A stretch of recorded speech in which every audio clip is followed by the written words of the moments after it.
So for a very long time, I've been waiting for Vinland Saga's anime to come out. It's something that was announced a while ago, and I've been itching to see if it was going to be good or not. And to be completely honest, I was one of those individuals that was doubting it was going to be good, because there is a track record, especially with series that is in the tier of Vinland Saga. Berserk is a perfect example. It's something that has been demolished. Anyone that has been introduced, at least through the anime, probably have their overall impressions of Berserk ruined for them. And so, when it comes to quality series like seinen, usually they're ruined, at least in anime. Censored-wise, or whatever, or things are cut. And I was very skeptical about this first episode, or at least the first 3 episodes that came out all at once for Vinland Saga. I was worried if it was going to be bad. But at the same time, I wanted to believe that it was going to be good, because when I found out it was going to be Wit Studios, the people behind Attack on Titan, working on this, then I was like, there's potential. There is definitely potential. This can turn out to be very good, and a really good adaptation. It really comes down to the production cycle, and then also censorship. And from what I can see, from the first 3 episodes that came out, yes, 3 episodes. To clarify, Vinland Saga, for some reason, it released 3 episodes at once, and so, yeah. And they're all, like, 20 plus minutes, so it's literally over an hour of footage for Vinland Saga. So, yeah, if you, really want to get to know if you're gonna like the series or not, there's enough episodes to kind of let you know. And I do think that the 3 episodes give enough for, let's say, a good point where you can understand if you want to continue or not. But also, I think if we didn't have all 3 episodes at once, the pilot episode wouldn't have probably been as strong as it was. And I will talk about that in a moment. But getting back on topic, though, Vinland Saga is a series I've been itching to watch. I do own the 5 manga volumes that came out a long time ago. I've only read slightly into the first volume. I've never really read that far. Actually, these first 3 episodes of Vinland Saga that came out is already beyond what I got into the manga. So I am pretty much straight up anime only. I have no idea what is going to happen. The only thing I know about Vinland Saga is that it was a Viking series with Norse mythology, and it's in the same tier as Vagabond and Berserk. That's all I knew, and so I knew I expected some great things. And also, I knew the artwork of this series is just absolutely beautiful. Like, I have seen panels from the manga throughout, online of it, and I'm like, whoa, this is beautiful. So, I knew it was a good series.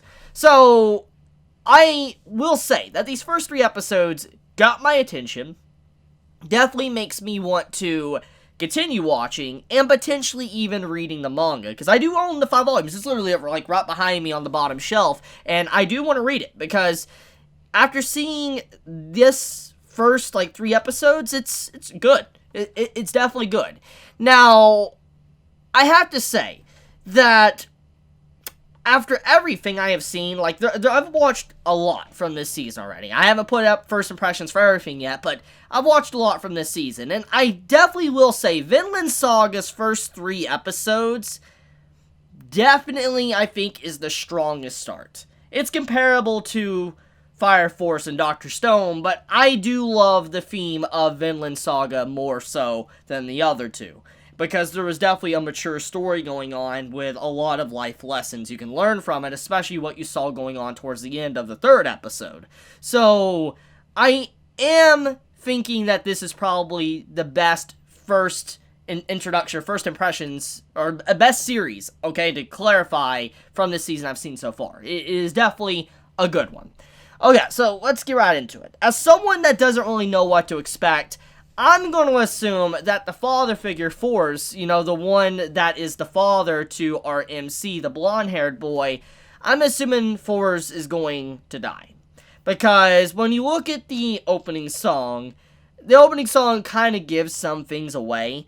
And it's okay. I mean, opening song spoil, but it didn't spoil enough to where it ruined the story for me. But it's just very apparent that the MC, the one with blonde hair, he definitely goes through a rough childhood. He realizes real quickly that war isn't fun and games, and you shouldn't just use a weapon just to use it. And there was a really big deal about that throughout the second and third episode. It was a really main central theme of the second and third episode, and I do like that. And I will discuss more of that in my first impressions. But the point, though, is that I do believe that Forrest is probably going to die. Because when you think about everything, I just think that he's being set up to die for our MC can get the motivation to become a warrior, but also to find an enemy, to have an enemy he must take down. Because that was a big message that he learned in the second episode, is that, you know, the father was like, do you have any enemies? Who's your enemy? And he didn't answer and all that, and he's like, nobody's your enemy. No one in this world is worthy, and no one is your enemy and all that, you know. But even though he's saying that, he is wrong in some regards.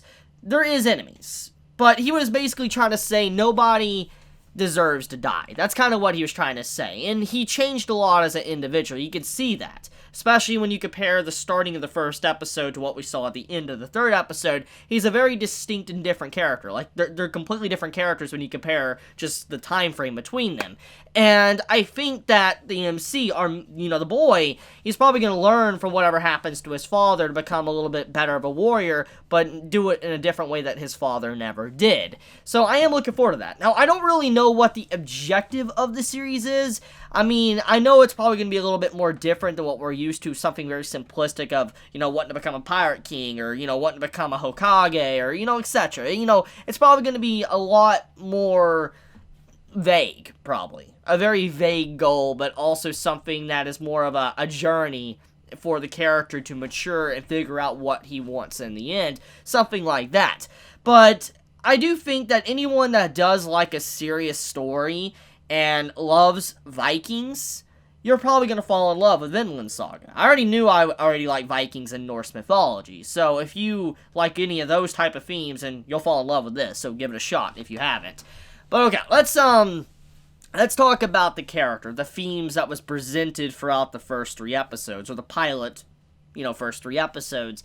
The main message is that Forrest, you would assume, would be the MC. He reminds me a lot of, like, a Ned Stark type character from Game of Thrones. That's what he reminds me of. He's like this guy that you think is the MC, but in reality, he really isn't.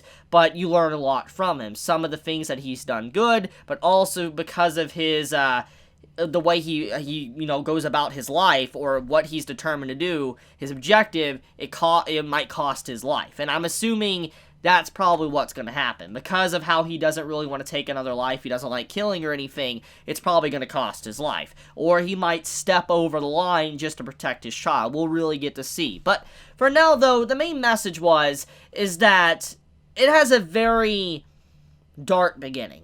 You see to where there's just this fight going on the open water. Vikings fighting each other. We don't really have context of who is the bad guys, who is the good guys. And at the end of the day, you could assume that both sides are relatively wrong. Nobody was relatively a good guy at all. No side was.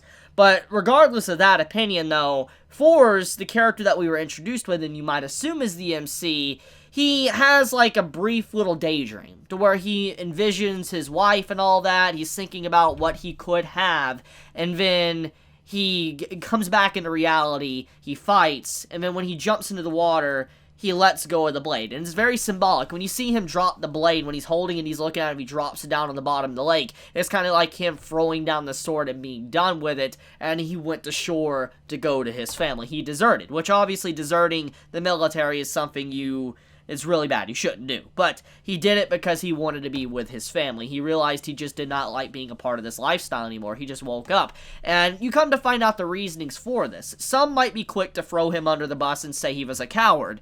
But it wasn't really that. What he learned was that there's a lot more important things than just getting in a fight and, having glory. He wanted to be able to be there for his family, be there for his wife and kids, and that's what he did for a lot of his life after the beginning of episode 1. He was with his kids, his wife, and had his own family. He had a farm and all that, and even if life wasn't perfect, he did the best he had. And you can see how he enjoyed it. He tried to stray from that path he was once at. But then it all comes crashing in on him in episode 2 and 3 to where war is coming, and the army he deserted is, asking for him again, and he must return to the battlefield. But because of what he's done in the past, there's obviously going to be individuals that just do not like him and want him gone, and that's what sets up with episode 3.